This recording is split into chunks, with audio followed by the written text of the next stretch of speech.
முன்னாள் மனைவிய கொலை செய்ய முன்னாள் மனைவிக்கு போட்ட ஸ்கெட்சில் முன்னாள் மனைவியுடைய தந்தை உயிரிழந்தது பெரும் சோகத்தை ஏற்படுத்தியிருக்கு. விவாகரத்து பெற்ற ஆத்திரத்துல முன்னாள் மனைவிய கொலை செய்ய அந்த நபர் திட்டம் தீட்டினதா போலீசார் விசாரணையில சொல்லப்பட்டிருக்கு. என்ன நடந்தது விரிவா இந்த வீடியோல பார்க்கலாம்.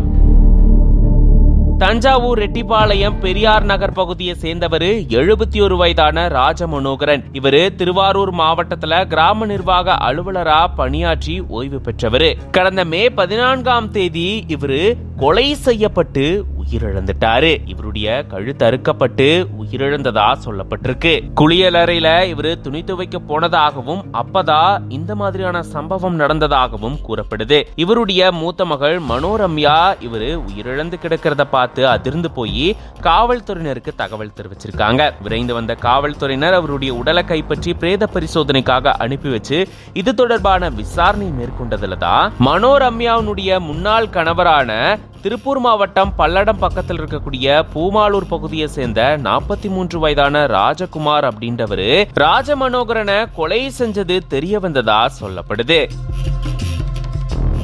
மனோரம்யாவும் ராஜகுமாரும் திருமண தகவல் மைய செயலி மூலமா பழகி அதுக்கப்புறம் திருமணம் செஞ்சுக்கிட்டதா கூறப்படுது. இருவருக்கும் இடையில கருத்து வேறுபாடு ஏற்பட்ட நிலையில கடந்த 3 மாதங்களுக்கு முன்னாடி தான் இவங்களுக்கு விவாகரத்து நடந்ததா கூறப்படுது. இந்த சூழல்ல தான் விவாகரத்து அடைஞ்ச ஆத்திரத்துல தன்னுடைய மனைவிய கொல்ல திட்டம் போட்டு அவருடைய நண்பரான சரவணகுமாரோட சேர்ந்து ராஜகுமார் மனோரம்யாவுடைய வீட்டுக்குள்ள சுவரேறி குதிச்சதாகவும் அப்பதான் தவறா மாமனாரை இவங்க கொலை செஞ்சதா கூறப்படுது. மாமனார் இருக்கிறத பார்த்து அதிர்ந்து போய் மாமனாரை இவங்க கொலை செஞ்சதா கூறப்படுது.